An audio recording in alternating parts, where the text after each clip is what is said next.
This episode of Popcorn Poops is brought to you by Audible.com. Please visit audibletrial.com/popcornpoops for a 30-day trial of their audiobook subscription service. When you sign up, you'll even receive a free audiobook that's yours to keep whether or not you continue with Audible after your trial has expired. That's audibletrial.com/popcornpoops for your free audiobook. We are the Popcorn Poops. Welcome to Popcorn Poops, the best married couple movie podcast / commentary track hybrid audio program on the internet. My name is Jessica, and with me, as always, is my husband, Dustin. Hi there. How are you doing, Dustin? Doing well. How are you? I'm pretty good. Good. Wow. Thanks. Nice and succinct. That's how we do it. I'm feeling pumped. We just came back from Captain America Civil War, which was pretty okay. Pretty good. Pretty okay. Pretty good. Really long. It was really long. I'd really like to talk about that, but that's not what we're talking about today. Not what we're talking about today.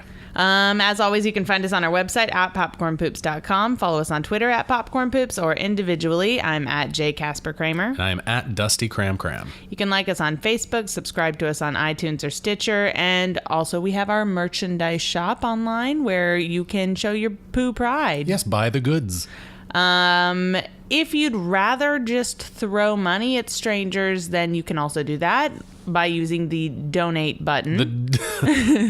I swear, I'm probably actually going to change it to just a donut, and we're going to call it the donut button. Just hit the donut button to give us money. Yeah. Uh-huh. So this month, our monthly theme is hashtag 1986 month. That's right. New theme because my birthday is on the 13th. That's right. Just like last month, we celebrated your birthday with a month of 1987 films. This month, we'll be celebrating my birthday with a month of 1986 films. And that means it's a big year for you. It is. Hitting the big 3-0. Oh, yeah. Which means that all of the movies that we're covering this month, believe it or not, are 30 years old. So, I'm in shock because I'm 30, but the whole world can be in shock that fucking Labyrinth is 30 years old. But not to steal your thunder, what are we talking about? This week, starting things off in our hashtag 1986 month, is Jim Henson's film, Labyrinth. That's right.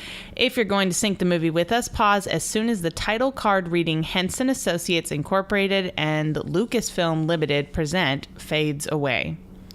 Now, while you are finding the sync spot, Dustin is going to read you is it a 5-star review? I believe it is. Is it on iTunes? I think it is, yes. All right, go ahead. 5-star review on iTunes from The Omni Geek with the subject line, fun, even if I disagree at times. Oh. I think it's healthy to listen to people whose opinions you don't always agree with. This is why I'm also subscribed to Josh Hadley's Radiodrome. I've had some issues with what you've said about films I love, like Alien and The Princess Bride, but I still listened. You failed to see the disgusting brilliance of street trash. You want a mean-spirited film? Check out AVP Requiem or Cannibal Holocaust sometime, but I still listened. Also, when Dustin dumped all over Ready Player One in the Wreck-It Ralph episode, I cursed him out audibly. But I still listened. But I shouldn't penalize you for having different tastes from me. It's clear you guys know your stuff when it comes to film, and your tracks are way more entertaining than most commentary tracks, the majority of which come off as phoned in. You surprise me sometimes as well, in a good way. I went into your episode on The Gate expecting a full-on dump fest after Street Trash, and I was shocked at all the good things you had to say about the film, which is another old favorite of mine. Keep up the good work. I look forward to whatever you'll be reviewing next and how much of it I'll disagree with you on. Take note, ladies and gentlemen. That's how you do a 5-star review. It's pretty fantastic. Excellent work, The Omni Geek. We really appreciate that. That's an excellent review. Yeah, I'm very happy with that. And it's very healthy to disagree with people. You and I disagree on a lot of stuff. We disagree all the time. That's like the core, the nugget of our marriage. Yes, that's the foundation, the keystone upon which we've built our everlasting love, right? And I just want to say for the record, AVP Requiem and Cannibal Holocaust, yes, they are mean-spirited films. Let's go ahead and just lump Street Trash in there with them. I feel like they deserve each other, let's say. But yes, thanks again, The Omni Geek. We really do appreciate that.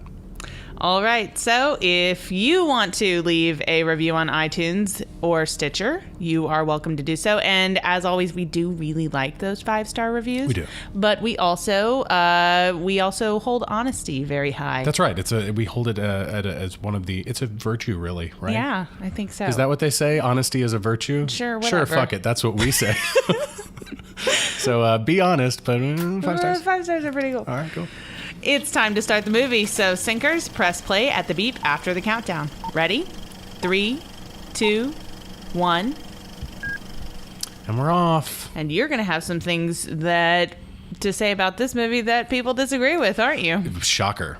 Shock of all shocks. Yeah, well, let's keep it a surprise for now. Do I like this movie? Do I not like this movie? Am I indifferent? I don't know. What is it? But we can see right now that apparently these opening credits... Are we watching the opening credits to Labyrinth or The Legend of the Guardians, The Owls of Ga'Hoole?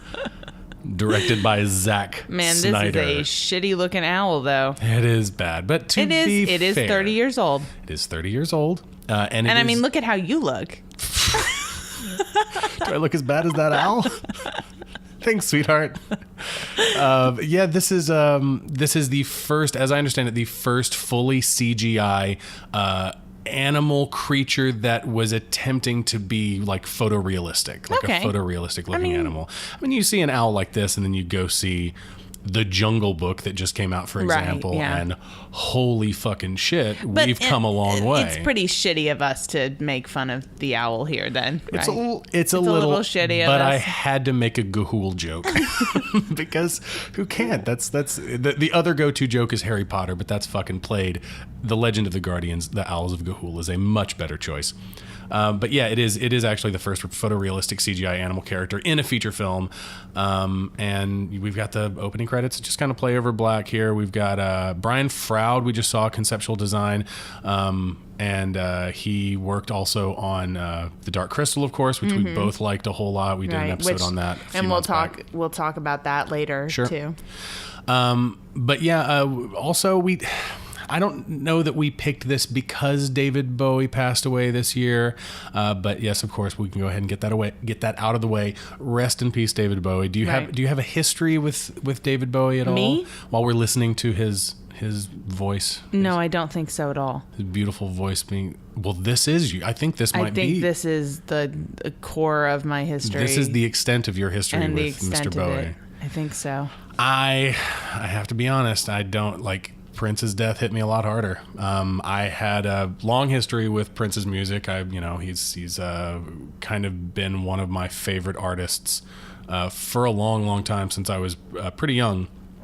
But David Bowie, I never really got into. Like, I knew some of his songs, and I'm gonna be that guy. I'm gonna admit that I didn't really start enjoying his music until like Guitar Hero came out, and I started playing like Ziggy Stardust, which was cool. Like, I like that shit. Like, I know him more from his I guess the lampooning that was done of him on Flight of the Conchords with Bowie in Space, whatever that song is called, than I do from actually enjoying his music on my own. But since his passing, I've kind of felt an obligation to catch up, so to speak, and I have really been enjoying what I have been listening to of his work. I've been listening to his most recent album, Black Star, which I think is pretty spectacular and kind of weirdly prescient, and there's some interesting stuff on there.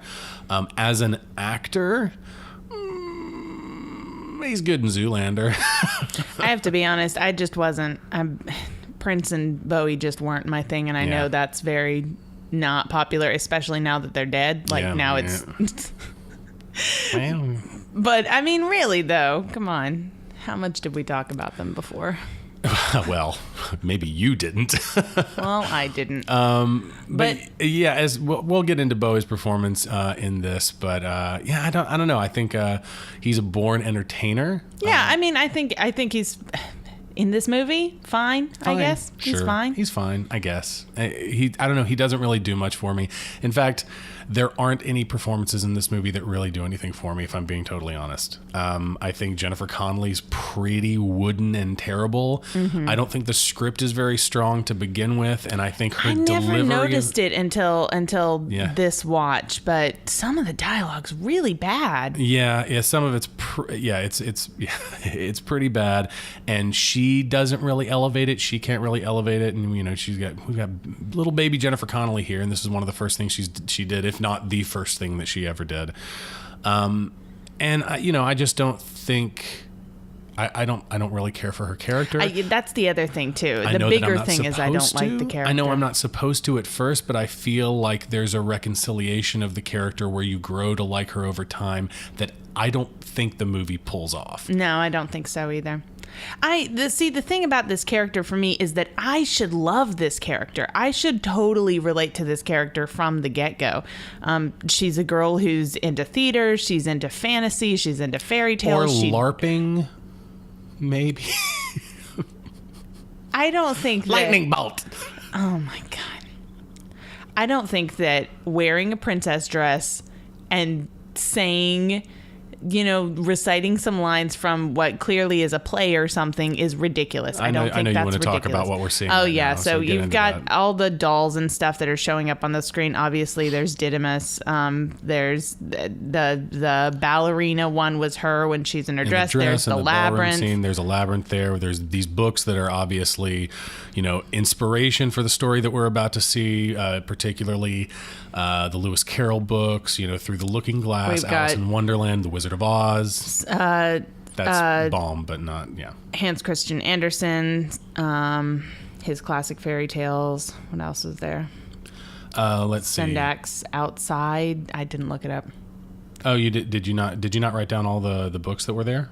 Yeah, I did, but I didn't look up some Oh, of okay, them. that's fine. Well, I mean, Grimm's Fairy Tales was there. There's also Outside Over There, which is Over There. That was the right, title. which it's a Maurice Sendak book, and we also saw Where the Wild Things Are there, which is also Maurice Sendak. And this movie is apparently kind of loosely based, more specifically on Outside Over There, although it shares like these commonalities, these tropes, if you will, with these other kind of. Teenage girl gets swept away to a fantasy world type stories. Right. But Outside Over There by Sendak is actually about a girl named Ida who must enter the fantastical world described as outside over there, quote unquote, to find her baby sister who's been spirited away by some goblins. So that's pretty specific. Yeah. And so that was actually one I didn't know. I didn't know that book.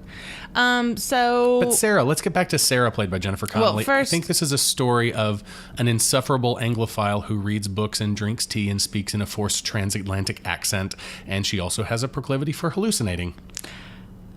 Okay. That's my take. What I was trying to get at saying is that I love it. I love it when they start cutting to the goblins. Yeah, I do too. That's when you know that this movie, like what you're going to love about this movie, that's when you know you've found it already. Because up to this point, it's kind of like, what's going on here? What is like, why am I supposed to like this character? Am I not? Yeah. Whatever. And then you start seeing the puppets and you're like, oh, okay. I'm on board. Oh yeah. I mean, it's just this hard cut to these puppets. There's not really any music in that moment right there when she's looking in the mirror, and it's kind of scary. Wishing. And this whole scene, to when I was a child, this whole scene was kind of, when we get to the labyrinth, I always loved it. I always loved the movie when we got to the labyrinth. But this lead up always kind of freaked me out and made me uncomfortable as a kid. I didn't like the way she acted. I didn't like the way she whined about stuff. She seems like a bad girl. I still don't. Yeah. It was hard for me to relate to her. And this stuff was kind of scary with the goblins, and when they start looking right in the camera as though they're looking through the mirror that she was looking in. And I think that's the feeling that we're supposed to get. Yeah. But there's nothing fantastical about the cutting or the editing or the music or anything that the filmmakers are trying to use as a tool to blend those or blur those lines. It is just a cut, and I think it's the colors here too. Yeah, I think the beauty of that the cross-cutting is what makes this scene. I mean, and just the contrast too, where everything here is very, very decorated, very over decorated, very pristine looking, very white and light blue and peach colors and stuff. And then we cut to these dirty, nasty looking goblins. Yeah. It's just great. Dirty within reason. They're not super dirty. They're not super dirty, but I mean just the color. They're not Meet the Feebles dirty. They're just the colors and stuff, right? Like it's very gray and brown and very very much earth tones. Yeah. But actually, Where the Wild Things Are, we saw that. We mentioned that. That was my favorite. Is still my favorite children's book of all time. and we will have to figure out a theme month that I can work in. Movies based on children's books. And I'll probably Bridge to Terabithia. Sure, we can do that. That's that movie's not bad. I don't know if I ever even saw it. It's not bad. Because I loved the book so much as a child. It kicks you in the dick in the same way that the book does. That book fucked me up as a kid. If you're going to get one thing right, and I don't want to spoil our Bridge to Terabithia episode if we ever do it. But if there's one thing that movie does right, that you need to do right in that movie, it's that dick kick. Yeah. And they kick you in the dick.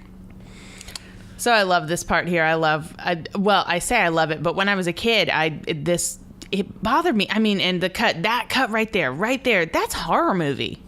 Right? Yeah, there's a little bit of that here. Yeah, and sure. right here, when we cut back, when it wiggles underneath the blanket and stuff, that's horror movie. That has that kind of Gremlins feel about it, that 80s horror movie feel where you again have that very familiar setting, that very colorful, regular looking, normalized looking house setting, and then you have something kind of uncomfortable going on. Mm-hmm. Still colorful and uncomfortable, but something kind of uncomfortable. I love it. I love that. As a kid, I did not, though. As a kid, this got a little bit horror movie for me. Her little brother Toby has been taken away. Toby, unfortunately, will always be connected in my mind to our kerosene heater that we named Toby when we named it Toby when we lived the guy in Japan. In the office. Right, because we always felt sorry for Toby in the office. So we named we named the thing that kept us most comfortable in the winter after the character that we probably cared the most about on that show. Toby, our kerosene heater. Toby, our kerosene heater. Which was funny because it actually got our friends like naming their kerosene heaters things, which is pretty funny. It sounds ridiculous, but you have a pretty intimate relationship with your kerosene heater if you live in Japan. I didn't fuck it or anything. No, but I mean, like, if it's not there, then your ass is frozen. Yeah. Because there's generally not central heat and air, so you get up close and personal. David Bowie looking sparkly as fuck with that power mullet. He is. He's a sparkly motherfucker in this. Mullet. Look at it. Look at that powerful mullet and his sparkles. Okay, going back to Sarah.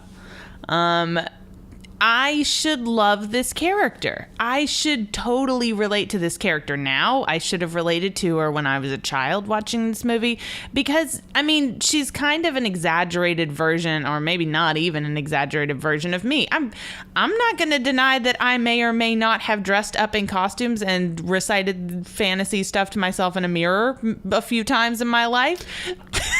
Lightning bolt. I didn't LARP. I didn't have enough friends who were as weird as me to LARP. But I mean, I was that kind of geek. I still am that kind of geek. I just have a job and shit now. I got bills. but like, I got time to put on a dress.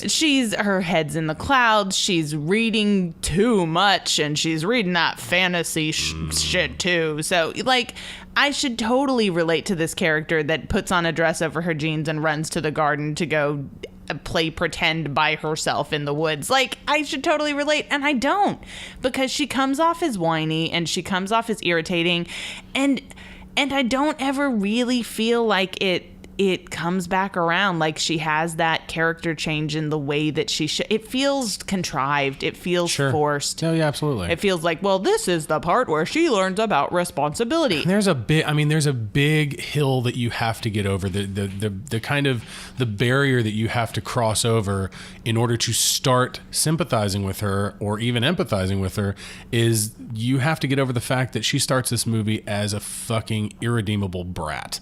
Right. A real brat. Oh, yeah. A complete brat. And here's the other problem. Way too old to be acting that way, Here's the other problem that I have. And for all you fantasy lovers out there who love this movie because you love the fantasy and you love the girl being swept away and you love all of that stuff, this is kind of a problem message that I didn't really realize until this viewing. But the message is that her having her head in the clouds so to speak, her being into fantasy and into theater and all of that is supposed to be negative. Right. It's supposed to be It's her a not being character an flaw. adult. Right. Well, they frame it as a character flaw. She needs to grow up. And I mean, think about the ending. The ending where she puts away the picture of her mom and she puts away her fantasy books and stuff, or all her shit. It's really weird. It's like, and also the association that if you're into fantasy and stuff, then you're also into collecting teddy bears and toys because you're still acting like a child. Exactly. She's they frame it as like being in a state of arrested development, and that's a problem for me. Yeah, where you're not growing up, where you're immature and head stuck in the clouds. And I mean, it's the Belle thing from Beauty and the Beast, right? It's right. That girl is, yes, but I feel like the Beauty and the Beast, she is never told she's irresponsible for acting the way I mean, maybe people feel that way, but they're wrong. The story lets us know they're wrong. This story lets us know that those people are right. Yeah, exactly. That her parents are right, that she needs to grow up. I was just talking about that archetype, but yeah. Right, but that archetype, I like the Belle side of that archetype where you go, no. We're saying that this is an intellectual woman. Yeah, we're saying exactly. A person with an imagination. Right. That's something to be. Yes. And in a movie like this, you would think that's that imagination would be a desirable trait, right? And instead, this movie is relating imagination to immaturity and irresponsibility. And that's a problem for me because guess what? Like, I'm still the same person and I grew up and I still love my fantasy and I still do all this, but I'm responsible as fuck. Would you say that the movie argues for a balance or I maybe it does argue for a balance because at the end she invites them back and she's like, well, whenever I need you, then you'll be here. I think that's probably part of it because we do see the movie. The beginning of the movie, she is, rehearsing these lines and doing a dress rehearsal by herself in the park. It's fine. Whatever. And she's like an hour late to babysit her brother. And I mean, she's obviously not framed to be a reasonable person because her parents are like, hey, we don't go out that often. And she's like, every weekend. And they're like, no, listen, if you, and they even say, if you can't do this, we're not going to make you do this, right? We just ask that, if you can, please help with watching your brother if we go out. And she freaks the fuck out. And she's just like, I hate this. I hate all of this. You all suck. I clearly have so much to say about this movie. It kind of goes nowhere, but her mother is obviously a stepmother. Mm-hmm. And fairy tale tropes, and I mean that's fine putting them in there. That's fine, but the movie absolutely rejects the evil stepmother idea outright, where her mom is her stepmom seems to be a reasonable person, and when she storms off, she's just like she acts like she says it. She says she acts like I'm an evil stepmother. No matter what I do. And you get the feeling that she wants her to be the evil stepmother. Right, exactly. And it could be like this wish fulfillment thing where she's just like, oh, I'm trapped in a terrible fairy tale. I'm Cinderella, some shit like that. Well, and also it's the stuff with the mother, which we're going to talk about. But I guess the other thing I wanted leading into that is they're also relating being imaginative and being into fantasy and stuff to sexual immaturity. Yeah. They relate it to sexual immaturity. Oh, yeah. Because her stepmother makes a comment right at the beginning where she says, if you went out on a date, if you had a date, then that would be fine. And she's like, I want you to go. Why aren't you dating? What's wrong with you? So in so many words, we're relating a sexual arrested development to her being invested in fantasy. Yes. And again, I have a problem with that. Obviously, just like I have a problem with relating being into fantasy and having a big imagination to being irresponsible because, like I said, I've been responsible as fuck my entire life and I'm still just as into that shit as I always was. Sure. And I think relating it to sexuality too. I mean, would we do that with a boy? Would we do that with a boy for one thing? Probably not. Yeah, I don't know. I'm sure that there are examples. Well, I guess the nerd who doesn't have girlfriends is part of that stereotype. Sure. So I guess so. But I think that when you see it in boys, it's more of like, You see it kind of manifest itself as boys who like to tinker or build or destroy things, and it's also coupled with this problem child aspect. Someone who's like very, I guess, intelligent or mentally stimulated all the time. I don't know. I feel like the kid from The Babadook is kind of that archetype. I don't know why that's the first one that pops into my head, but I feel like that's an archetype for how they frame boys in that situation. Well, I'm talking about like sexual arrested development. Oh, I was just talking about like Head in the Clouds kind of. No, I was talking about sexual arrested development with people who are into like fantasy and stuff, and I feel like. The nerd archetype is absolutely right, but think about it though. Doesn't the nerd archetype for males usually want a girlfriend? It's just usually that they can't get one. Sure. Isn't that how they act? And with women, we turn it around and we're like, they have a problem because they're not interested in penis yet. Right. So I feel like there is still a difference there. Anyways, we have a lot to say about sexuality in this movie, but first let's talk about how much I love this worm right here. Are you a worm? Or no, she says, "You're a worm, aren't you?" There's an example of bad dialogue, however. Like right before that, she's when David Bowie sets her off on her journey, she says, "Well, come on, feet." That's some Dark Crystal shit. There were a couple lines in Dark Crystal, and I don't mean that in a good way. I had some problems with a couple lines from Dark Crystal that we talked about. Another line of bad dialogue was earlier with David Bowie in the room, and she said, "I want my brother back, please, if it's all the same." What? So awkward. If it's all the same, what fuck is 1986 actually like 1886 or something? Like what? Please, if it's all the same. Who wrote that shit? I guess the only way I can come back from some of the dialogue, because she keeps it up through most of this movie, the only way I can come back from some of it is just believing that it's part of the fantasy land, like that she's kind of acting, that the character herself, I mean, I don't mean the actress. That little worm obviously. is amazing because it's obviously like a larger puppet than it appears to be, and the set has increased in size. You know, they've enlarged. Hello. Did you say hello? No, I said hello. That's good. And then you've got lines like that. Like, I don't know, this.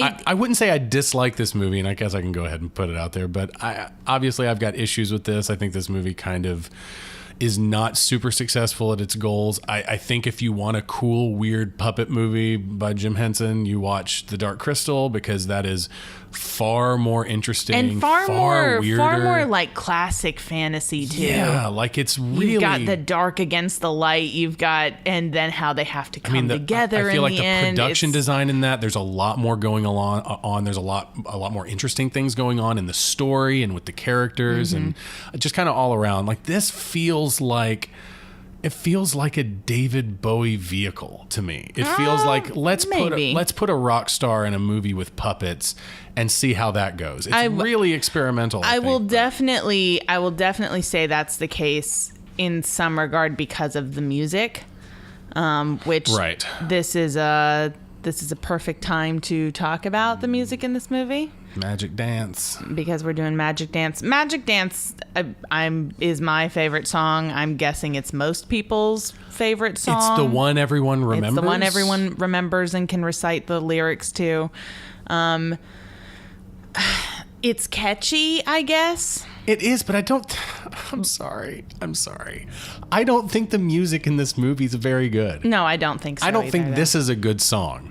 I don't think it's a good song, but it's the one that I remember. It's fucking weird, though. What does it mean? It doesn't. Here's the problem. The problem with the music in this movie, the big problem with the music is that, like, you're talking about a David Bowie vehicle, and the problem is that, yes, that's what the songs are in this movie. They're just, here's some David Bowie songs that are weird, that don't have anything to do with the plot, with characterization. If you're talking about this movie as a musical, I am sorry to break your hearts. This is not a musical. No, it fails. It fails miserably. You don't want to call this a musical because it would fail so hard to call it a musical. The musical numbers in this, don't serve to flesh out characters. They don't serve to drive the story forward. They don't serve to illustrate a change in the narrative or any kind of conflict in the narrative. Nothing. It's just the songs in a musical should move the plot forward. They should contribute to characterization. The music and dancing should extend the dialogue. I mean, it's a cool sequence. You know, you see the dance, the dance magic or magic dance, whatever the fuck the song is called. And the sequence is interesting because, you've got 48 puppets. These are real numbers. 48 puppets, 52 puppeteers, and 8 people in goblin costumes, right? And, I mean, that takes a lot of work. It takes a lot of work to put a sequence like that together. And it is impressive to see all these things dancing around. Yeah, no, and I like all that. But you can cut it out and nothing in changes. The movie would change. Yeah. That's a problem. If you can a musical, if you can cut you a want scene, this to be a musical, if you can cut an entire scene out of your movie and it changes nothing about the plot or characterization or anything, then it shouldn't be in there in the first place. Right. And that's how every single song in this movie is. And I don't really like, and I've talked about Bowie's performance. I don't really like his performance in this, and part of it is that first of all, I don't think he's a great actor, but I think that he delivers the kind of performance you typically see from actors working with puppets. Like, I expect a higher caliber of performance from a feature film, but Bowie acts like he's on the Muppet Show. He's tossing around that American Sniper baby, and just what? Someone out there will get it. And they'll appreciate that. It's not me.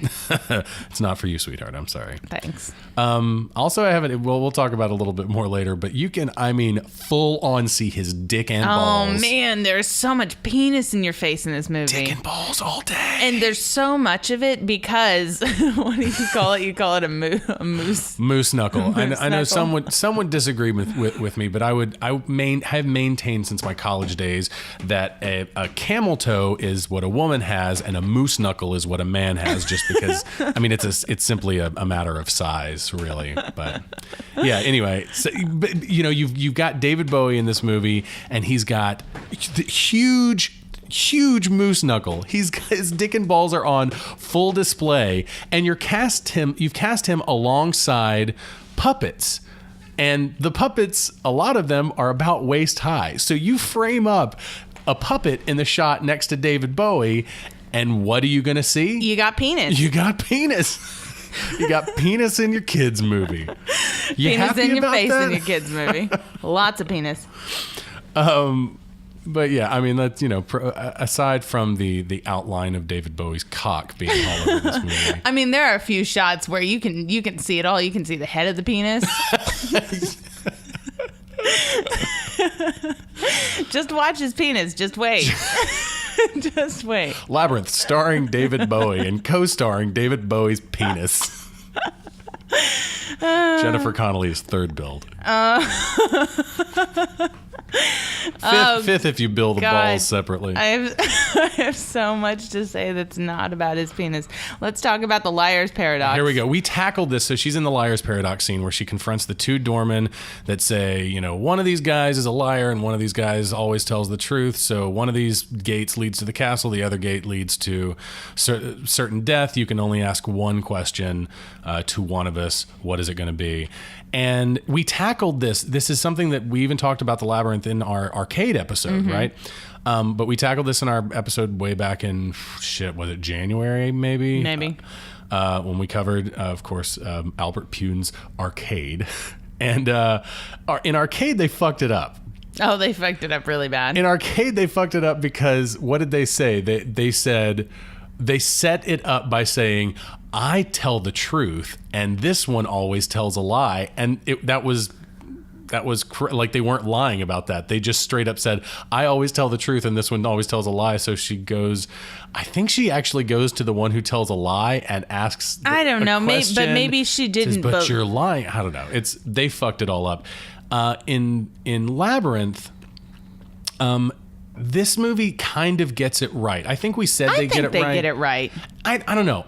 I think they bungle it just a little bit, and I've always felt this way, by having the gatekeepers explain the rules. Why would, because they both explain the rules.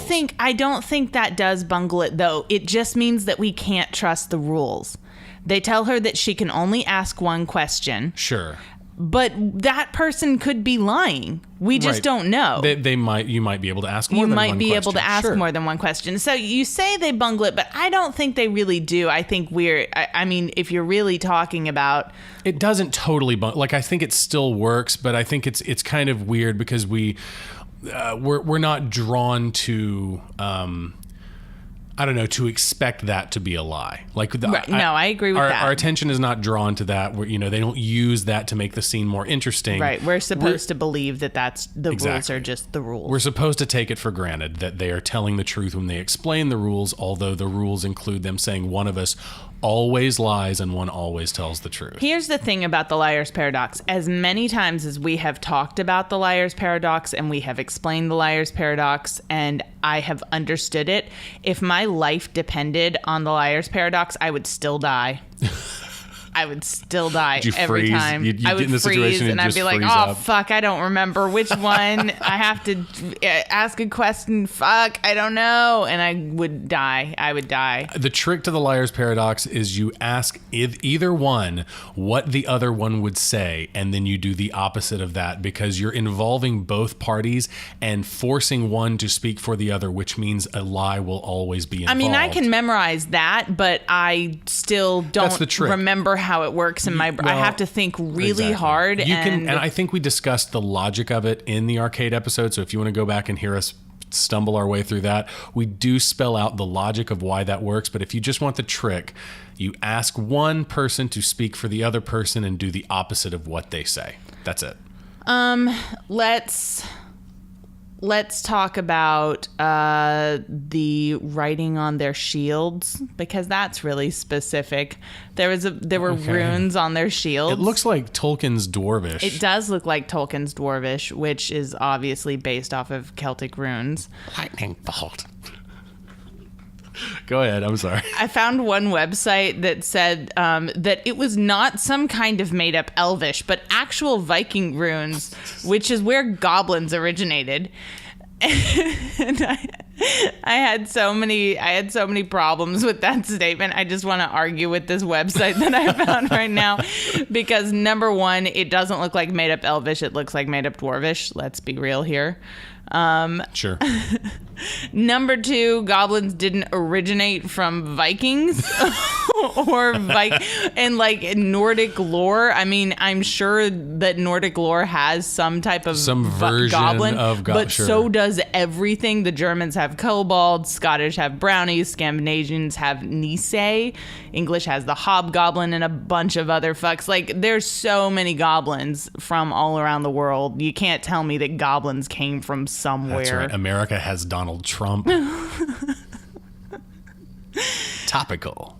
Anyways, let's also talk about the hands that caught her. The tiny hands? The tiny Donald Trump hands? No, we're not talking about tiny Donald Trump hands. We're talking about the many hands that make faces, which is kind of cool when she's falling down that hole. Very cool. The helping hands, as they're called. The helping hands. Those hands, that was another scene that scared me when I was a kid. It's a little uncomfortable because they're obviously the hands are very much trying to avoid a very particular part of the body as they grab her on the way down. Right, and let's be real about the idea of hands groping a young woman who is sexually in arrested development, as this movie would tell us. I think that there is a metaphor there, obviously.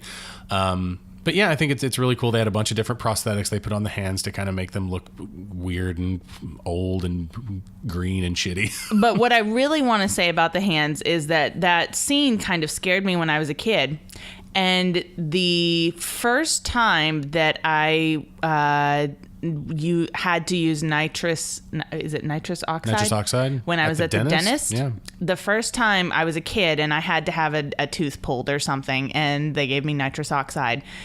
And for my entire life, I will remember the hallucination that I had when I was hallucinated? under. I did. Wow. And, well, I mean, I guess hallucinated, but I just kind of like, I closed my eyes and I was just like seeing stuff. And I saw the hands, colorful hands reaching toward me as I'm sure in my brain it was me picturing the doctor getting ready to pull the tooth, but it was all of those hands from her falling down the helping hand thing.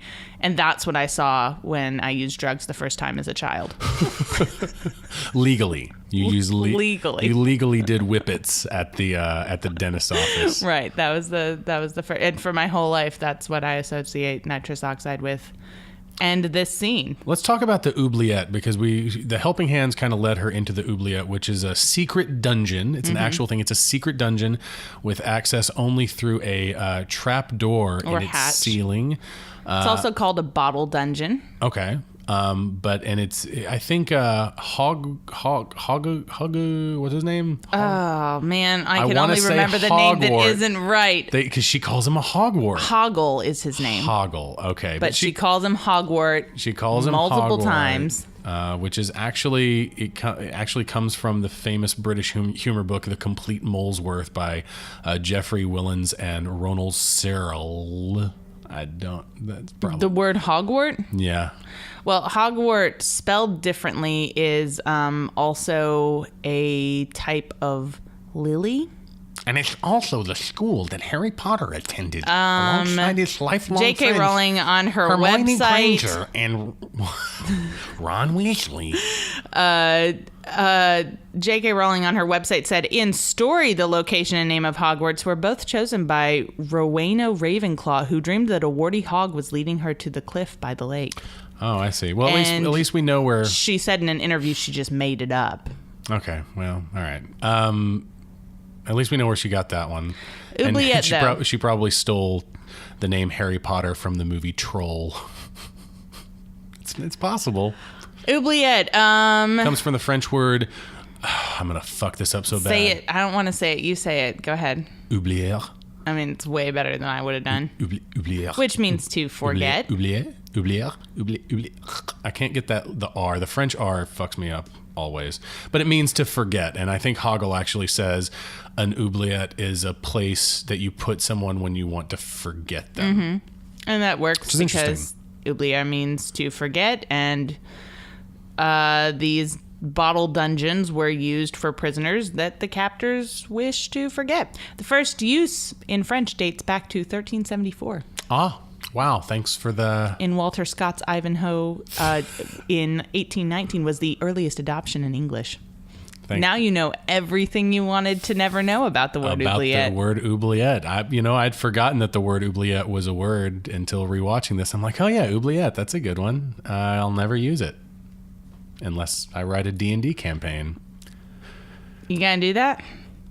What? Say lightning bolt? Yeah, I was about to actually. No, I was asking if you were gonna write a D&D campaign. She's climbing up this act ladder. like you're better than that. She's climbing up this ladder behind Hoggle. They've just escaped Jareth and his machine thing, which would have totally killed them. Is he trying to kill her? Right now? No, Jareth. He sent that cleaning machine or whatever. Oh, yeah, I totally would have killed her. I hate how close her face is to his ass. I was just about to say that. That's like the secret hidden theme of this movie is characters putting their faces too close to other characters' unspeakables. It's really, like, between, like, little goblin faces right next to David Bowie's moose knuckle and Jennifer Connelly practically eating out Hoggle's ass. This is not a children's film, ladies and gentlemen. No. I mean, if we're talking about this guy, kind of the guy we're about to see, the old dude, kind of looks like he's got a Skeksis on his head. A little bit like that. Yeah, and at some point, this is the point in the movie where I became certain that this was not so much a movie as it was just a series of cool experimental puppets with a plot kind of loosely tacked on. Look at her revelation right here. It's not fair, Hoggle says when she steals his jewels or whatever from him. And she says, no, it isn't. And has a look of revelation on her face. But that's the way it is. And I'm like, I'm sorry, you've gone on this adventure so you can learn how to be a dick? Like, that's what we're supposed to... Life sucks, Life's children. Not fair, and we can't... What's the point of even trying to do anything about it? Why even be a good person? Why even... Vote Republican. Shit. You're just kicking listeners out the door today. I don't know what's wrong with me? Those Captain America movies are pretty political, right? That's my excuse, right? Your excuse is Captain America. Hoggle. Okay, let's talk about Hoggle. I want to talk about Hoggle because I don't like the voice acting. I don't like it either, and I don't know who. So who does the voice of Hoggle? I believe it's Brian Henson. I think it's Jim Henson's brother that does the voice of Hoggle, and I don't think he does a very good job. I hate to say that because he's very talented and he's done great work before and since, and I don't like the performance. It doesn't feel like a character. It feels like a guy, like a normal guy trying to do a funny goblin voice. Yeah, no, I know what you mean. If that makes sense, I'm gonna put that out there. And there is a difference, I think. Definitely. There is a difference, and I just don't like the way he sounds. I don't really like the character of Hoggle either. I never loved him as a kid. I love Didymus. I love when she meets him. I haven't met Didymus yet. Sir Didymus is great. I love Sir Didymus, and I love the big dude. Chewbacca. Oh fuck, what's his name? Man, you're gonna make me look it up. We haven't met him either. He's like Ludo. Ludo. He's okay. He's like the kind of like the Mana guy. Yeah, Mana. Yeah, Ludo's great. And like I said, I feel like this movie is less about a movie and more about just let's see how many weird. The labyrinth is pretty. This is pretty. Weird it's cool. puppets that we can throw in this thing. Yeah, I mean this stuff looks good. I like that matte painting back there. I think the production design is mostly good. I don't know. It's just you hold it up next to the Dark Crystal, and I don't know why you would watch this movie. I don't feel like there's anything in this movie that you don't get out of the Dark Crystal. And I don't know more. if that's totally true. I mean, I like this. I like that this movie exists. I would be sad if. I mean, I guess I wouldn't know to be sad, but. If I knew that this movie didn't exist and it could have existed, I would have been sad. I like that this movie is there. I like what it does show. I've always enjoyed just watching her go through the labyrinth. I've always enjoyed just watching the puppets. They're cool puppets. This is a great movie to fall asleep to. Yes, I agree.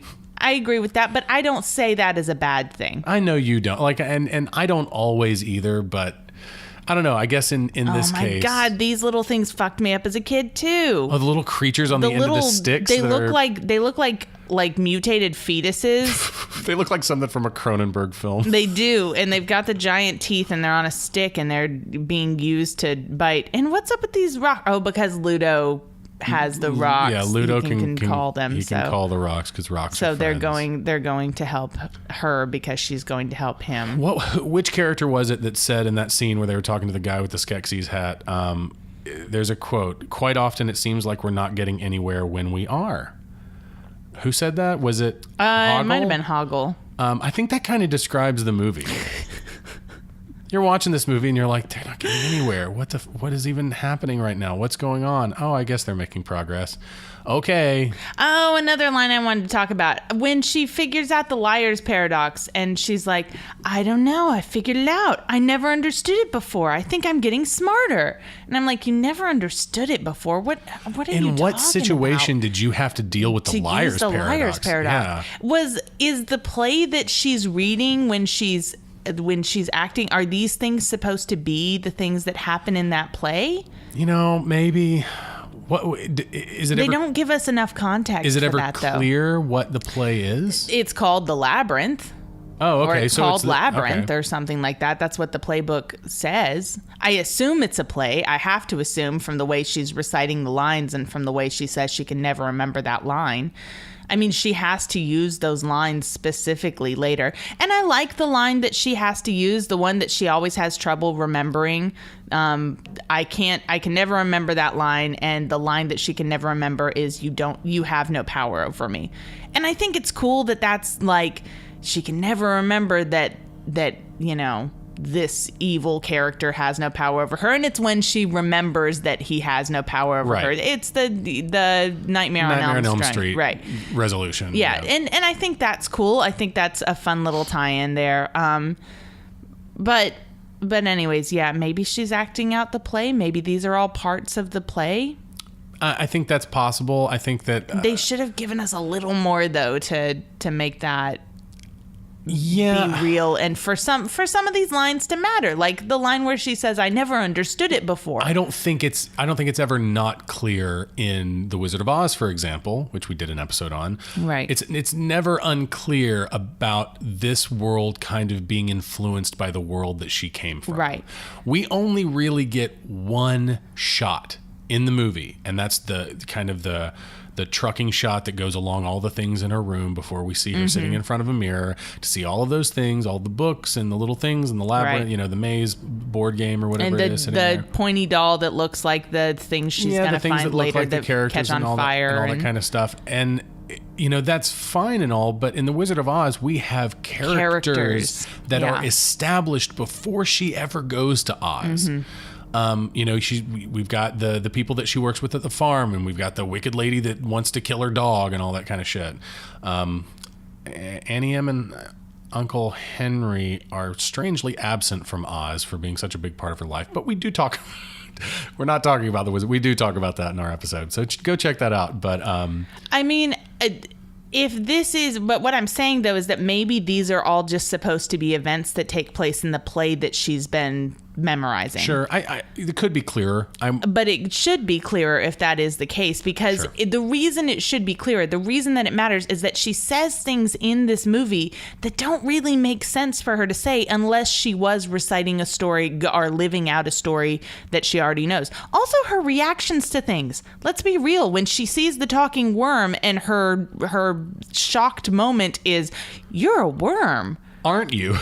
And it's like, how about you're a talking worm? You're talking, right? I can see that you're a worm, but you're talking. Let's make the correct observation. Right. There. And whereas if this were a story she already knew because it was a play that she was rehearsing or reciting or just loved, I think then it would make more sense for her to make those kind of observations. Before the scene is over, I really like these door knockers. I think they look really, really good. Yeah, I think so too. The paint on them that looks like metal is so effective. The illusion is so effective that it's really kind of bizarre to see them move the way they do. Oh yeah, I think so too. In a weird kind of, I love it. It almost makes me look twice and go, "Is that CGI?" But I know it's not. Obviously, it's obviously a puppet. Also, very obviously influenced by A Christmas Carol. Yeah, I think. Yeah. When Scrooge sees, what's his name, Marley. Is that his name? Robert Marley, Bob Marley. It's not Bob Marley. It's the guy he used to work with that died. You can also hear our episode on the Muppets Christmas Carol that we did a couple of years ago if you want to hear us talk about door knockers coming to life. I did want to mention the Ludo costume. I think the Ludo costume is really great. And I think it's very obviously inspired by Maurice Sendak's Where the Wild Things Are. Partially because we saw the book on her, right, yeah, on her table. I love Spike Jonze's film, and again, we're gonna get to that in an episode at some point. But I would have really liked to see what Jim Henson would have done. Yeah, if he wouldn't that have been cool? And if he had just been around for longer, I feel like that's something that probably would have happened. Would have been a very different movie. Oh yeah.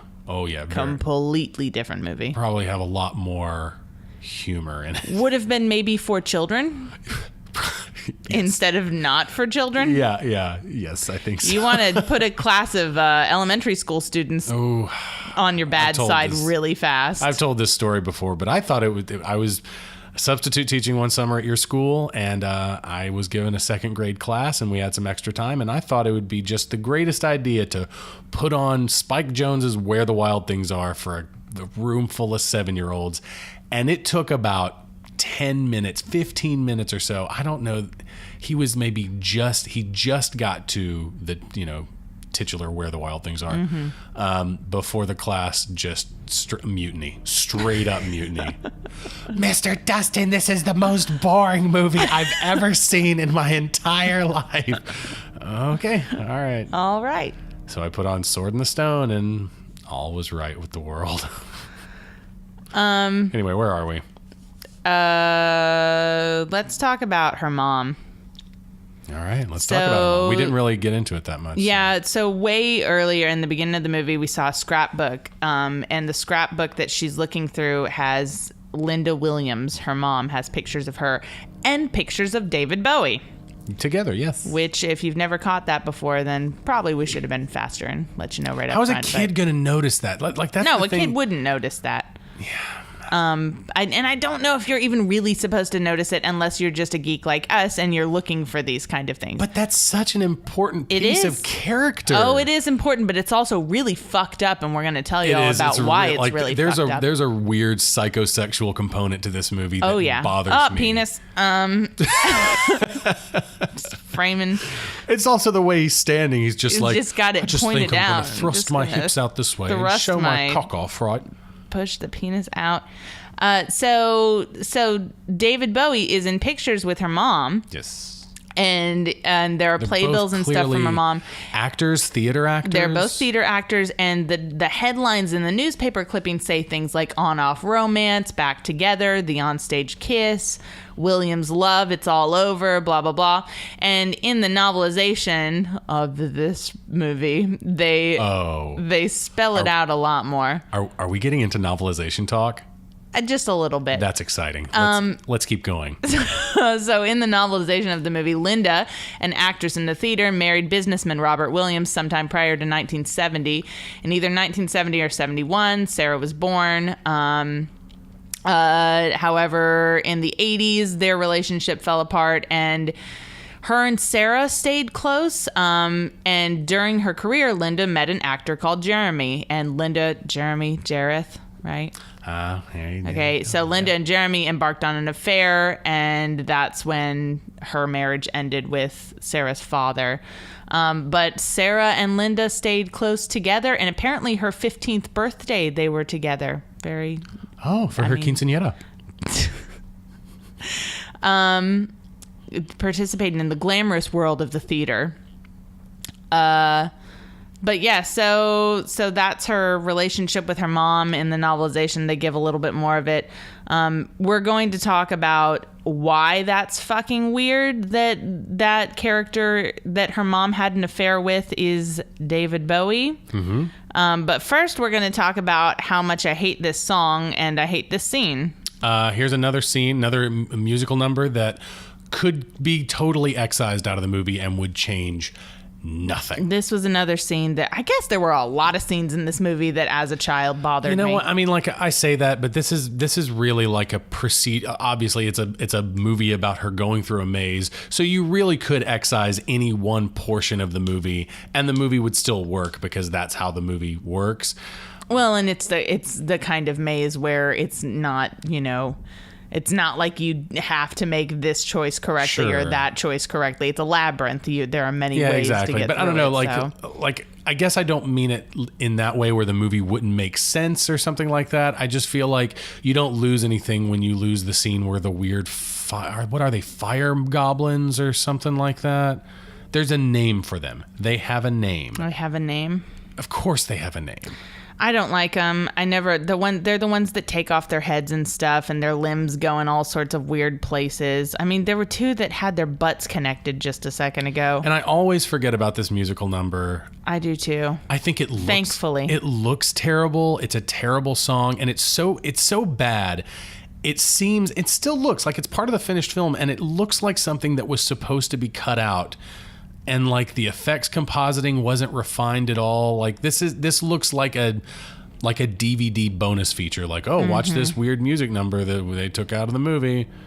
They should have just taken it out of the movie. Oh, they totally should have. They should have. Definitely my least favorite scene. Just for, trimming this movie down to a cool 90 minutes, because it's not a cool 90 minutes, it's 100 minutes. Which is fine. I mean, whatever. But yeah, I guess there were a lot of scenes when I was a kid that bothered me, and this was another one that I just didn't like it. It made me uncomfortable, and I didn't like it. And for good reason now, watching it as an adult, because it's just not a good scene, and there just aren't good characters, and they're just, it's just about taking your head off. Yeah. I'm sure we could stretch it and put some symbolism in there that has to do with having her head in the clouds and refusing to take her head off and throw it around or whatever. But I just don't feel like it. They do some weird little like kind of macabre tricks with eyeballs where they're poking their eyeballs out and swallowing them and popping them back up, which just reminded me of Beetlejuice, which is another episode that we did, our very first episode actually. There's a little eyeball gag in that I feel like could have very well been inspired by the scene in this movie.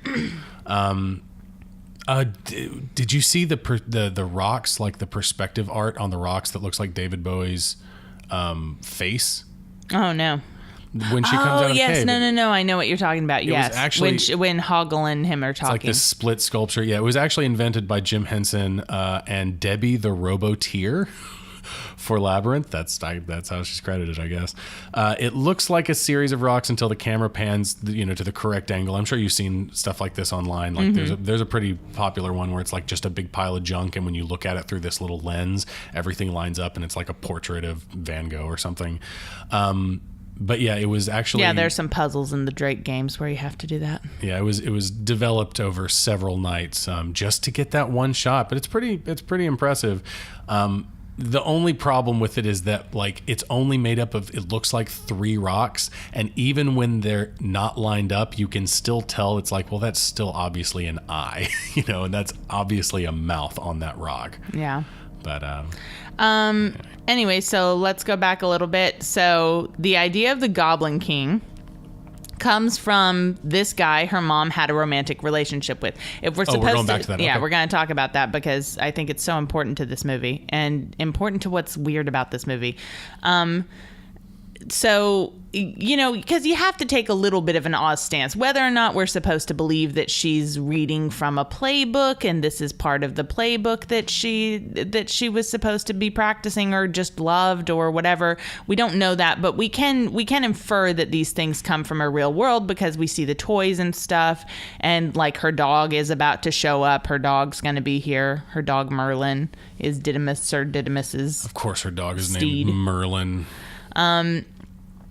But anyways, though, so a lot of this world is supposed to reflect the real world in some way. And after you see the pictures of her mother with David Bowie specifically, obviously, or whatever character he was Jeremy, in the real world. Yeah, Jeremy. Jeremy. Right. Then, I mean, obviously it's the same actor, so we have to believe that it's based off of the same character, right? I mean, that's the Wizard of Oz thing. So we have to believe it's based off of the same character. The idea of the Goblin King comes from this guy her mom had a romantic relationship with. Kind of weird, right? Yeah. Since she has a romantic relationship with the Goblin King. And don't try and tell me she doesn't. Because she does, and there are many reasons, and if you haven't caught them, I'm about to spell them out to you. There are many reasons why she has a romantic relationship. We are supposed to infer a romantic relationship between Sarah and the Goblin King. It's kind of framed as a forbidden kind of thing. Some of the things that frame it for us is she says it in her story when she's talking about the Goblin King and stuff. She says it specifically in her story about them falling in love. What's the line? But what no one knew is that the King of the Goblins had fallen in love with the girl. Oh, yeah. In her narration. To the mirror before she gets taken away. She says that specifically, that the King of the Goblins had fallen in love with the girl. And those scenes, like there's a ballroom scene, like a masquerade scene that's coming up. We haven't seen it yet.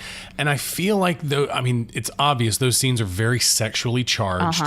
And it's a love song that's playing in the background. And I'm gonna say this. It's a little bit hard to watch knowing now that David Bowie coerced sex from girls Jennifer Connelly's age. She was 15 when she made this, when she starred in this movie.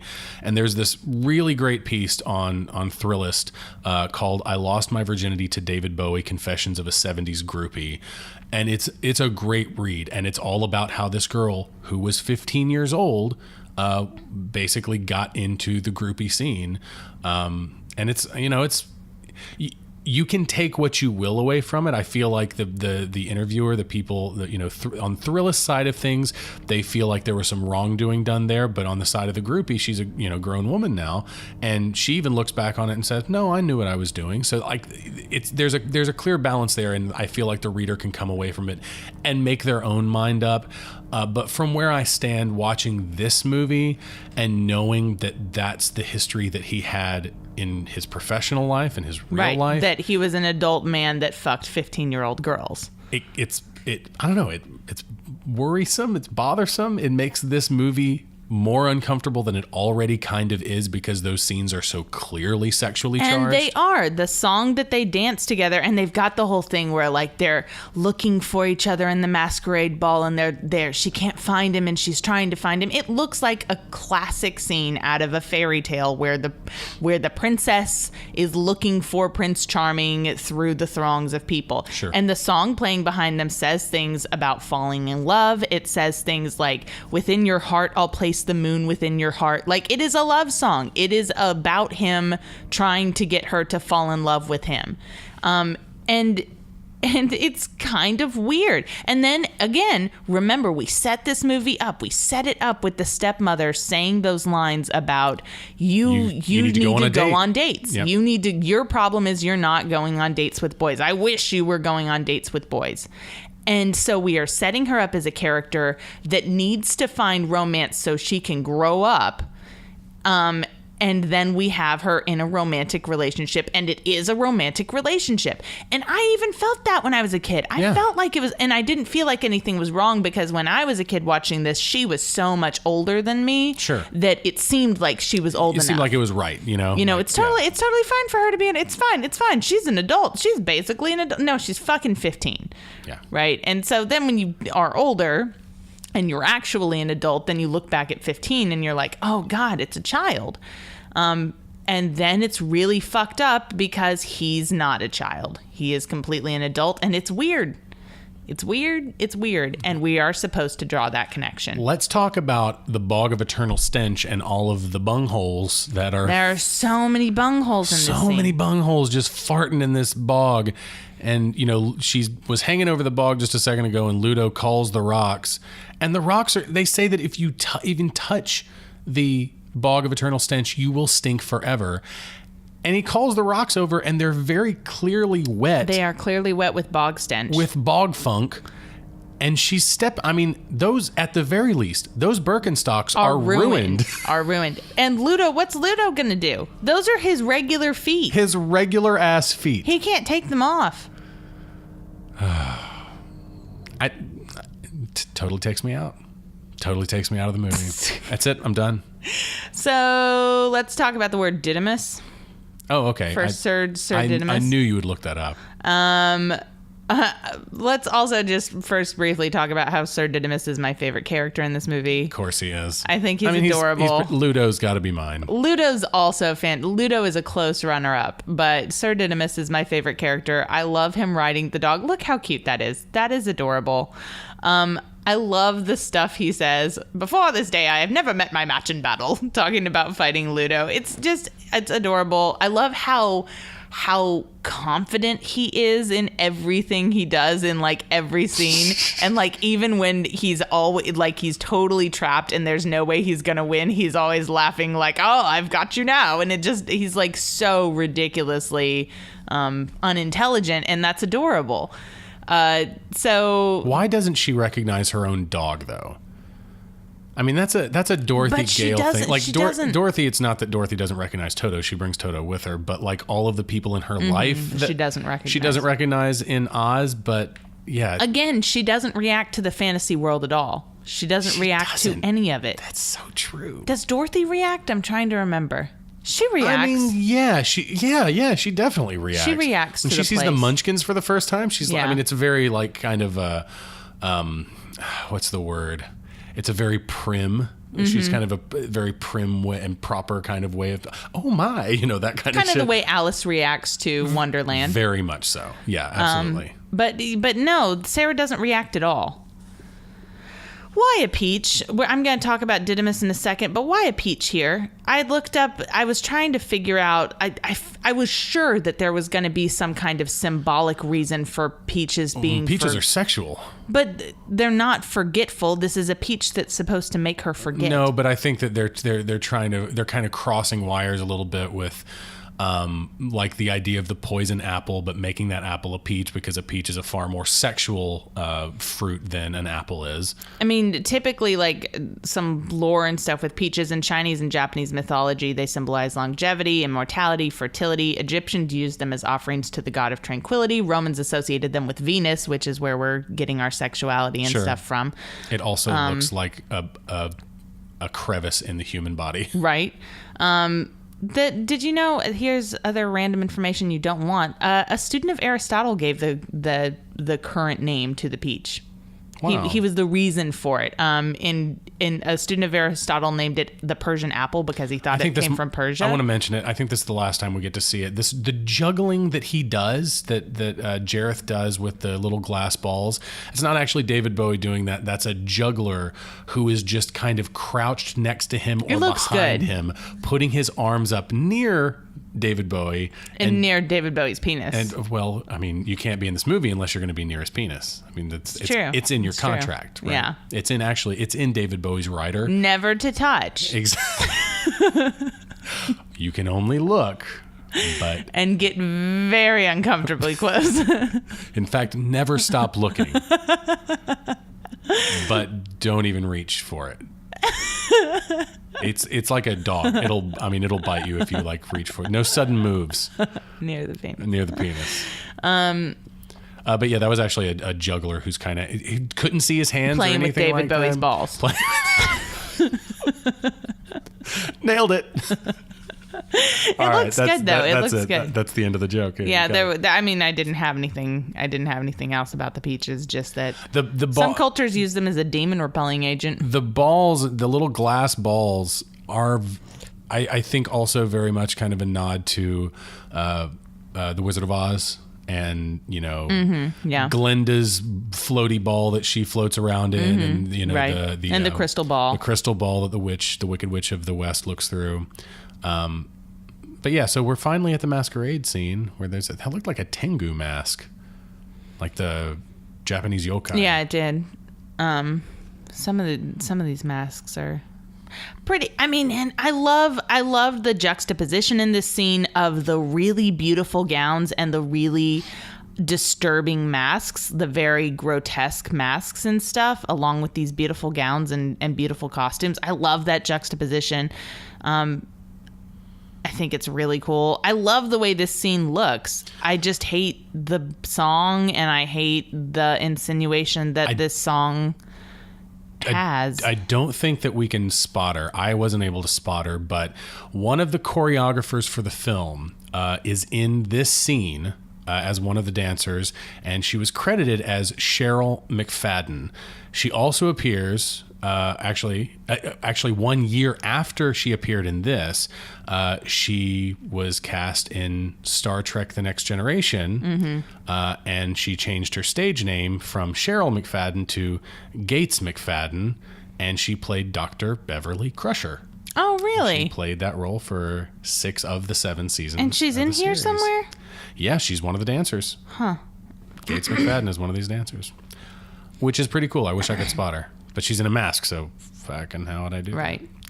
I mean, obviously, this is a nod to Cinderella. Yeah, oh yeah. Very much so. Even the dress she's wearing and stuff is very Cinderella-esque. But again, that means that look at this look. Look at the looks we have and stuff. The way that they're approaching each other. This is supposed to be sexually charged. I believe we call that eye fucking. A 15-year-old. Oh yeah. But yeah, like I said, like this scene, I think this scene is where that very strong, strangely strong for a movie of this type, psychosexual component kind of comes into play, where he's in her head. Like, and if you want to read it this way, I don't think you have to read it this way because it is fantasy, but you could also read it as he has drugged her at this point. Right. You're right. No, he has. I mean, he has drugged her at this point. Yeah, I mean, he has drugged her. He has technically drugged her. Yes. In order to get into her head. Mm-hmm. No, you're absolutely right. And here's another Cinderella moment with the clock and stuff striking, her realizing what time it is. This is a flashback. We've got kind of the crossroads where Cinderella and Alice in Wonderland meet. Right. Kind of bringing this scene to a close where the clock strikes 13, or what is it? No, it strikes 12 maybe. She's got like an hour left, and then she crashes through the mirror and she's going to fall very much like Alice in Wonderland, right. As you can see here. I was trying to remember. There's an earlier moment in the movie, right at the beginning, where the clock chimes at the beginning of the movie, and she has to run home, and she doesn't because of how late it is, and her dress gets ruined as she's running home. Right, and that's another nod to Cinderella, and again another tie-in to that moment in the movie where she is wearing a beautiful dress and the clock strikes and she has to leave. Same thing. So I think that kind of stuff in this movie is cool. I think those tie-ins are fun. I love it. I love deconstruction stories. I think that deconstruction in fantasy and sci-fi is like the creme de la creme for geeks, right? Because you get to sit there and you get to pick it all out and you get to be like, oh my God, that's totally a reference to this and that's a reference to that. I feel like we've spent so long exploring tropes and what we can do with tropes and playing with tropes that we have to go the opposite way for a while. Now we kind of have to walk in the opposite direction. I feel like then it'll come back. I feel like deconstruction is like currently the most important thing that we're doing with genre fiction, just in general. Yeah, I think so. That's probably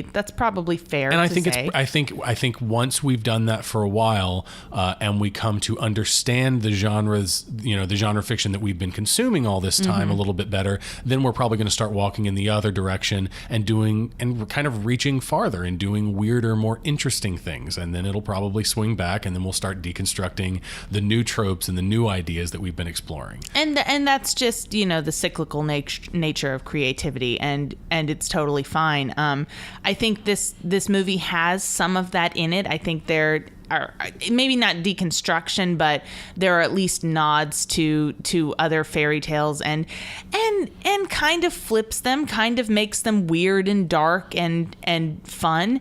And I like that stuff in this movie. I like the references to Alice in Wonderland and Cinderella and Snow White and all of that stuff. I like all of it. I guess I just don't like the messages in this movie. I don't either. That's my biggest problem. I don't like the message that being into fantasy and being imaginative and creative, being artsy even is goes hand in hand with immaturity, right? And irresponsibility, and even the little bit of backpedaling that the movie does on that right at the end isn't enough. It's not enough. It's not enough damage control on the themes that they've built up to that point already. Her whole adventure is learning how to be responsible, or at least it's supposed to be, but I don't think it even really does that very well. I don't think we even really see that. We see her learn to trick her friends to get what she wants. I like this junk lady character that we're seeing now. Yes. I feel like she's really strongly, she influenced the Baba Joe character in The Force Awakens. Do you remember that character? He's just a background alien on Jakku, and he's carrying a bunch of junk on his back. Okay, yeah. Mm-hmm. I feel like this was probably a very strong influence on that. But she's also really similar to what's that? Agra. Agra from the Dark Crystal. Agra or Agra. Agra. It reminds me of her. I even had read that it might be a reused puppet from 1982. Oh wow, okay.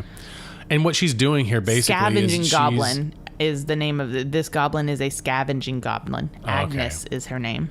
Very close to Agra, I think. Yeah. Okay, that makes sense. And she's obviously like, she's taking all of these things in Sarah's room and piling them on top of her and kind of turning her into a scavenging goblin. Trying to turn her into a junk lady. Yeah.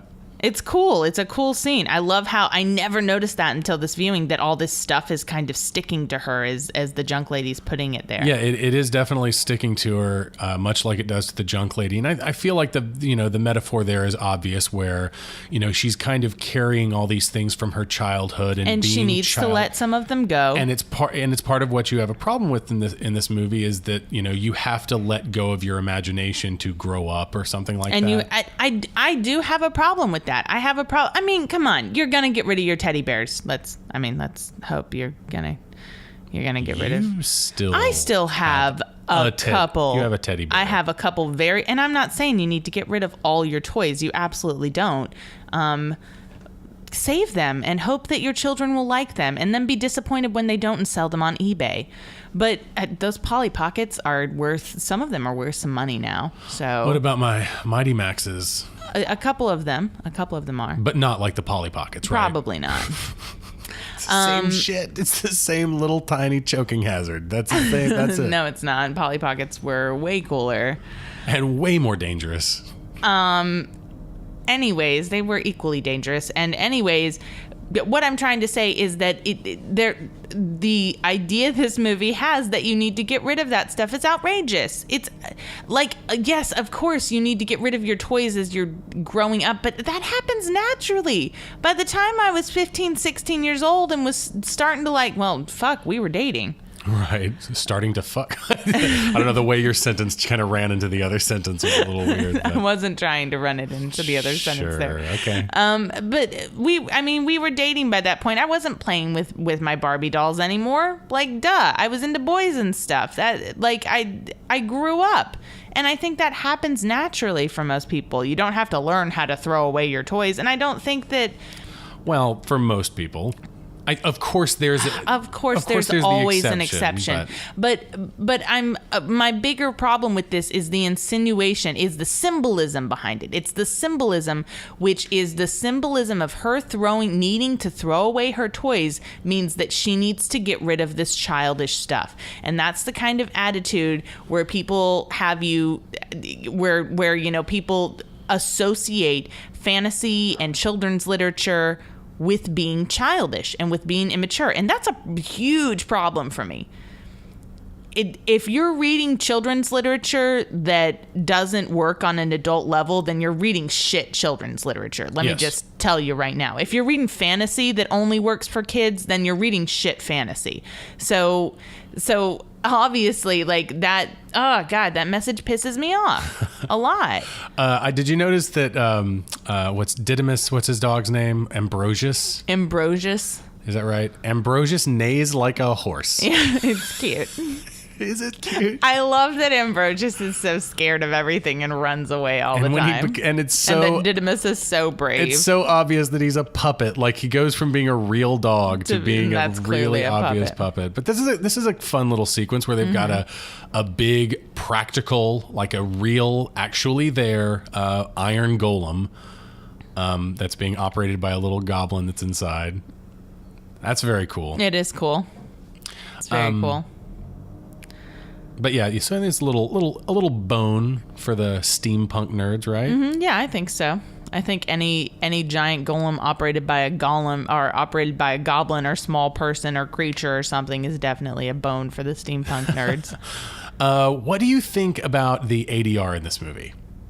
Because there's a lot of it. I feel like they looped every single line in this movie. And for the puppets, obviously, the puppets were just voiced. Right. That you can loop lines for the puppets all day long, and an audience member is going to be probably none the wiser. Right, of course. But I feel like they did that with all the human actors too. And it's not like there's that many, just a couple, right? Mm-hmm. But it's really obvious to me.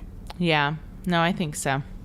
And I think a lot of it's pretty poor looping. And if their goal was to do all of, like, I understand if you're going to loop all of the lines in your movie, that's a really big undertaking. But It's like spaghetti western bad. I'm sorry. And they're not even speaking Italian. Just in case you don't know, we're about to have a super important cameo here. Are you ready? Are you ready for this? Is it a Dark Crystal cameo? No.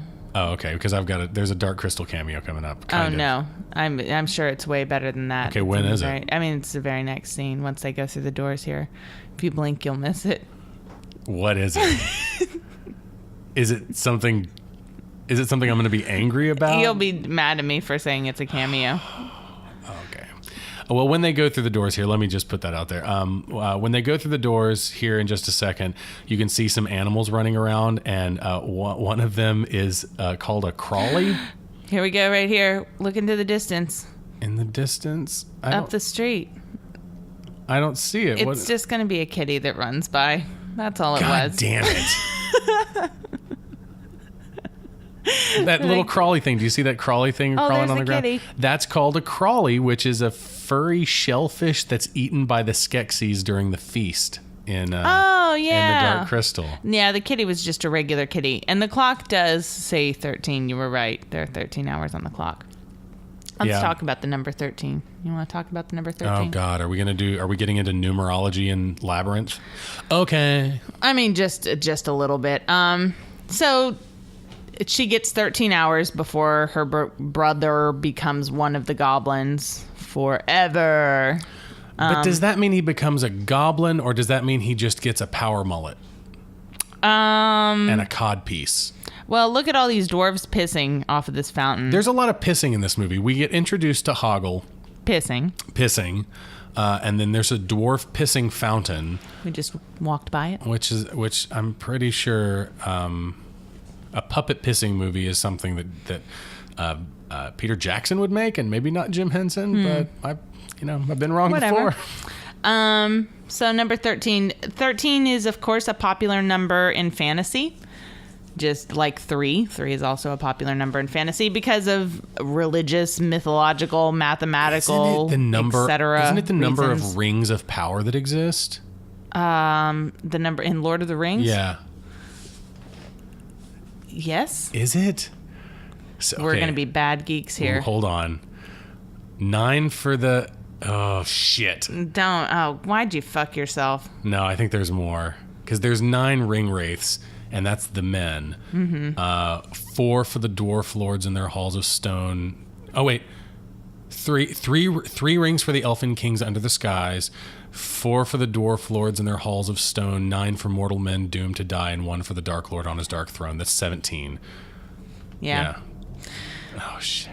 I just outed myself you hard. Did. Well, but you also came back because you were able to, recite all the specifics, and I think that's more impressive than remembering in the land of Mordor where the shadows lie. God. Did I throw you off bad? I'm sorry. Lightning bolt. Nicely done. So 13 is the 6th prime number. 13 witches in a coven, typically, in Wicca. There are 12.41 lunar phase cycles per solar year.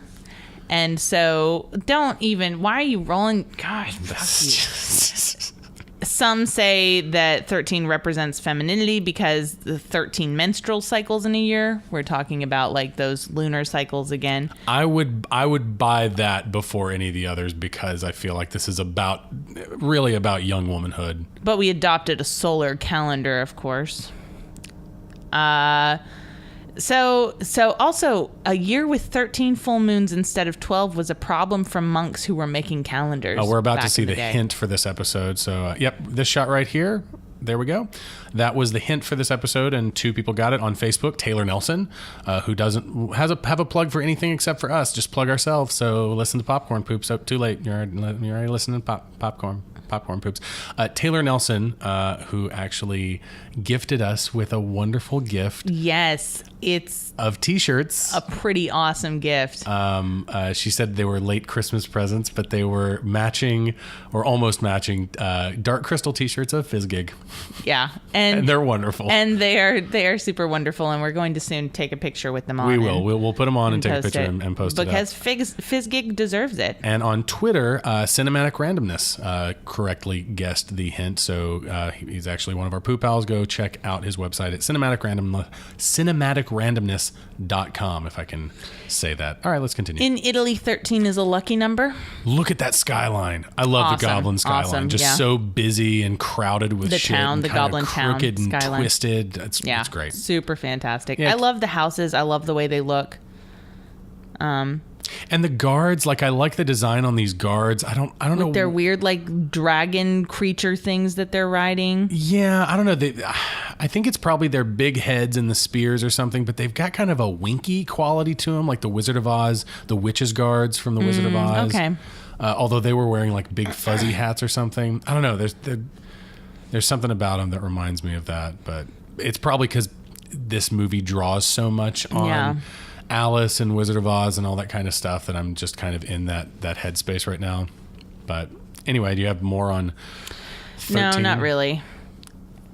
Okay. I have stuff on fairies. We talked about we didn't talk about the fairies in that earlier scene. Oh no, we didn't. Where Hoggle was. I love that moment. I love their little death screams when Hoggle's when he's squirting them like with the poison, spraying them with like pesticide, and he's killing the fairies. She's freaking out. She's like, "What are you doing to those beautiful fairies?"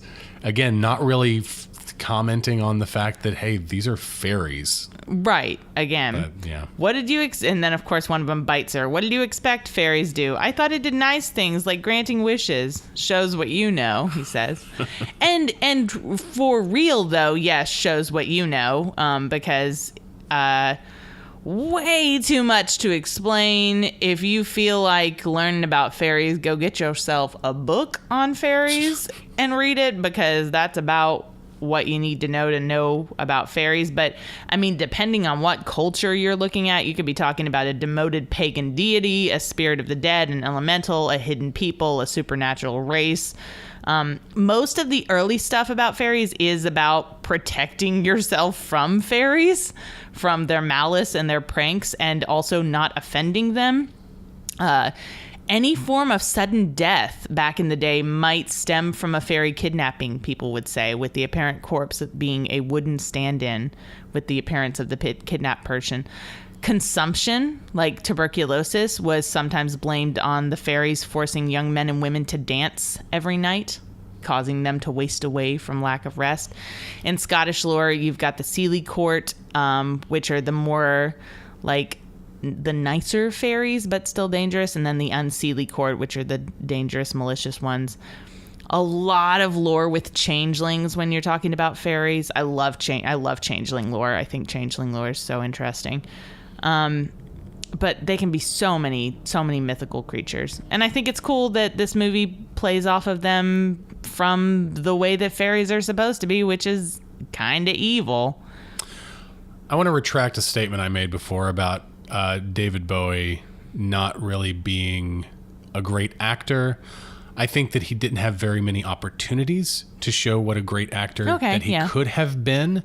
But I think the one performance that showed that he could have been a truly great actor had he chosen to focus on that is The Man Who Fell to Earth, which is a pretty good movie with a fucking great performance by David Bowie. Mm-hmm. So I want to put that out there. I love that movie. I kind of made a passing jab at Zoolander, and you did. I did. You did make a passing jab. Which is fine. He is also good in Zoolander in his cameo. But no, The Man Who Fell to Earth. But you're right. It's probably, it's just the way this movie is. The things they give him to do. You're right. It's just he doesn't have a whole lot to work with. Yeah, I don't think he's super good in The Hunger. But also, you can have a good actor just be shitty in a movie too. Come on. So sure, but I don't know. I just don't feel of the few roles that he took. And granted, I haven't seen Merry Christmas with Mr. Lawrence, which is supposed to be one of his better roles of the few that he took. But of the ones I have seen, I'm not a huge fan of this one. Not a huge fan of The Hunger. But The Man Who Fell to Earth proves that he did have something. But so I want to retract that statement that I made before. We're kind of in the finale here. We're going up the stairs. Going up the sideways stairs. Going down the stairs. Yep. So the return of the sideways stairs from our Old Boy episode, if you go back and listen to that. And this is very obviously influenced by M.C. Escher's Relativity drawing, which was actually framed, I don't know, it was up on her wall in her bedroom next to her bed. Oh, was it? I didn't notice. So yeah, actually it was pretty big. So it's that's just another thing that was seen in her bedroom before that has found a place in this dream world of hers. So is this a dream? Is that what this is? Do we determine? Because in The Wizard of Oz, it's a dream, and that was very obviously a reverse shot of that baby catching that sphere. The reverse shot, though, I have to give props. It's very obviously a reverse shot, but it's a very cleverly done reverse shot because it's a normal shot combined with a reverse shot. Mm-hmm. The first part of that shot where the glass ball falls into frame from after Jareth throws it is actually a normal shot, and it goes behind the stairs, and then the illusion starts where it bounces up onto the stairs and up into the baby's hand. Mm-hmm. And when the baby catches it, it's very obviously a reverse shot, but they cut those two together seamlessly in order to create that illusion, which I thought was a little more clever than your run-of-the-mill reverse shot effect. I didn't talk about Sir Didymus's name. So it could be... It has to do with Ambrosius. Didymus Ambrosius is... Oh, I didn't look up the Ambrosius part. Oh, what do you know? Do you know something I don't know? I thought I had a note about Didymus Ambrosius, which is the first and last name of something or another. I don't know. I'm not prepared for this. I've got the note somewhere. I just looked up Didymus by itself. I should have looked up Ambrosius, but I didn't. I was just looking up what Didymus could be, and there were like a gajillion things that it could be. Thomas the Apostle was also called Didymus. Didymus the Blind was an ecclesiastical writer of Alexandria. Didymus Matusa is the Minister of National Security in Zimbabwe. Sorry, this is what it was. It's not Didymus Ambrosius. It's Merlin is the name of her dog, and in this world, the dog's name is Ambrosius, and it's Sir Didymus's mount. And in Geoffrey of Monmouth's The History of Kings of Britain, Merlin's name is Merlin Ambrosius. Oh, that's right. I looked up stuff about Merlin, and I didn't even look that up. Merlin's last name is Ambrosius. So in the real world, the dog's name is Merlin, and in the fantasy world, the dog's name is Ambrosius. That's so funny that because I have Merlin Ambrosius in my notes right here, from written in 1136. Yeah. I don't know why I didn't make that connection, even though I have both things in my notes. Interesting. Anyways, I was just being silly and was talking about how Didymus is the name of a genus of weevils found in New Zealand. What do you think of the score of this movie? Like I've already said, I don't like the songs in this movie. The songs by David Bowie, I think they suck. Trevor Jones did the soundtrack. He also did the soundtrack for The Dark Crystal. What do you think of that? I think some of it is fine. But mostly it's just what I don't notice, which is fine. And the stuff that I notice sounds like a bad 80s cop movie. Like a buddy cop? Yep. It kind of does. I have to agree with you there. I don't really like the score either. I think music all around, songs, score, all of it, not really doing it for me in this movie. No. It's mostly out of place, and it just feels like... I don't know. It's weird. This movie feels populist or something. Is that the right word? I don't know. It feels like 80s pop. Like they've produced this to be. I don't know. I can't articulate it the way it's in my head right now. I don't know why, but it's drawing that line between The Dark Crystal and Labyrinth. I feel like The Dark Crystal has its own goals and is not concerned with, I guess, outside context. It's not concerned with popular culture. It's not concerned with any of that shit. It's doing its own thing, and it's a weird thing, and it's fucking cool. Like, that's what makes The Dark Crystal kind of great. This movie, I feel like, is kind of aware of the time and the place that it comes out. Hence the David Bowie casting. Right. Hence the David Bowie songs, because he's not just an actor. He's a pop star. And then the score kind of gets influenced from there. And I don't know. I feel like this movie can't really stand on its own without that additional context. If this movie didn't have David Bowie and it just had a nobody in it, would we even remember it? Yeah, I don't know. It might be one of those weird little oddities like Legend. Like, no one remembers Legend. Like, people like us remember Legend, but fucking Tom Cruise was in that movie, and Tim Curry's great in that. I don't think it's a super great movie, but I think it's fun. It's fun, and Tim Curry's really good in it because he's Tim Curry. But yeah, like, it's just one of those weird little 80s fantasy movies. One of the things I wanted to talk about in that scene, most of which people have forgotten about, that we didn't talk about, was him talking about wanting to rule her and stuff, and saying, everything I've done, I did for you up to this point, blah, blah, blah. And her saying, I am exhausted of living... he says, I am exhausted of living up to your expectations of me.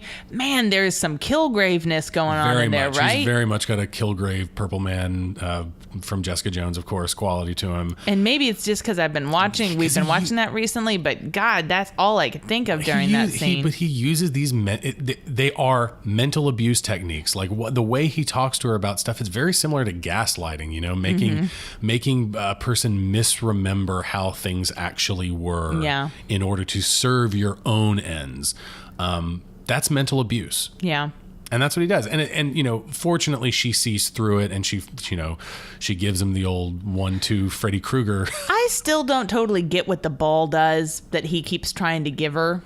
From the beginning, he's like, I'll give you this ball if you just give me the baby, right? And then he keeps trying to give it, and he says something like, you can see your hopes and dreams or something. I still don't get what it does. I feel like what this movie is trying to say, it cares a whole lot. Like, I feel like the movie is obviously trying to say something about young womanhood and growing up. It's a coming of age kind of thing, and also maybe something about avoiding... That statue on her desk is David Bowie too. Yeah, and maybe it's trying to say something about avoiding victimhood or something. I feel like there's a little tinge of that in there too, but it really cares more about puppets and shit than all of that.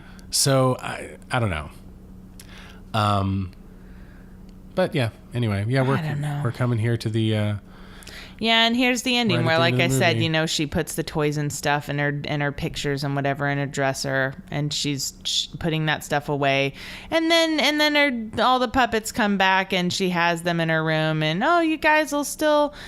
She says, "I need you, Hoggle. You do? I don't know why, but every now and again in my life, I need all of you."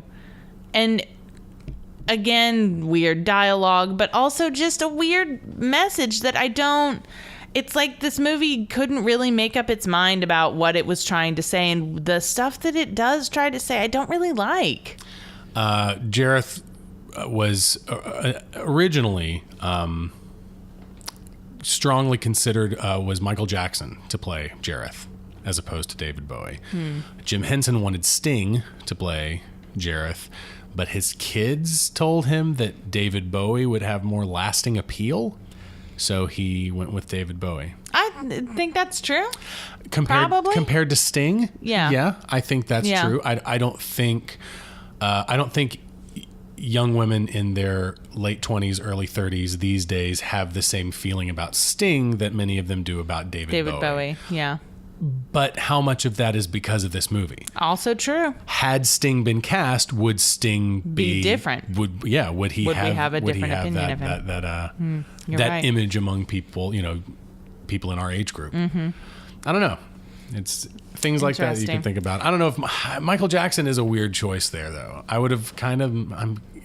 I'm curious to see what that movie morbidly is. Curious a little bit to see what that movie would have been. Morbidly curious. Any last thoughts on this movie?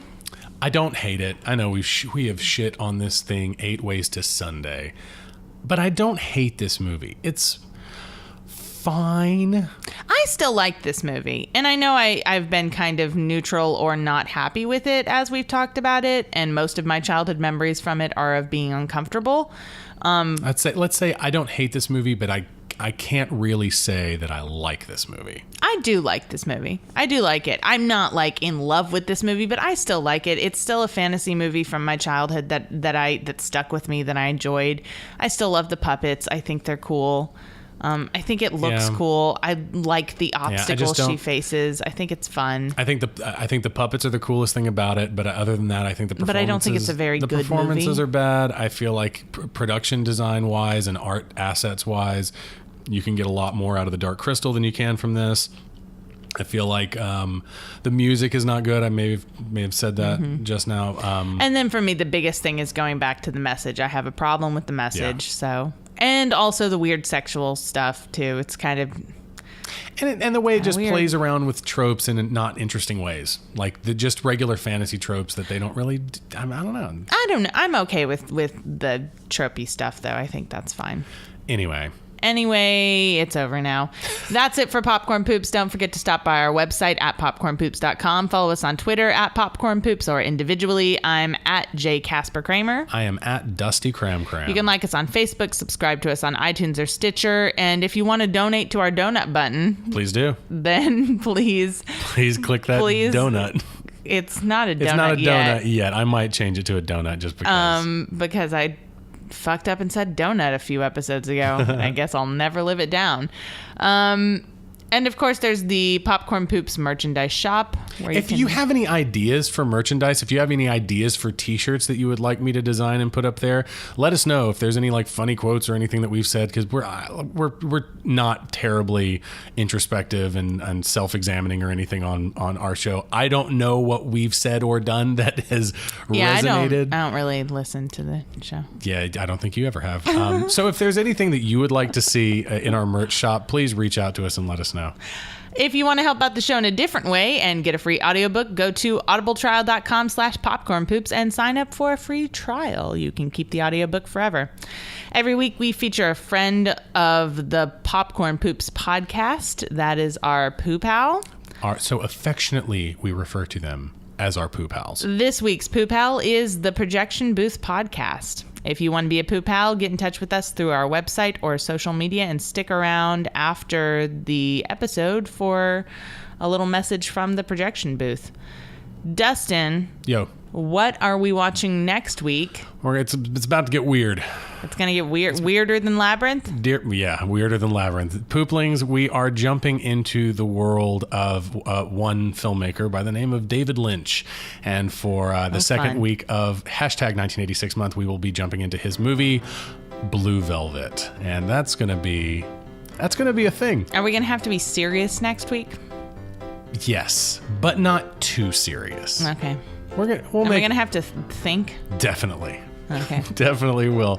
But it's going to be fun. We're going to make it as fun as we can, and I'm very much looking forward to that. So until then, take care. Bye-bye. We are the Popcorn Poops.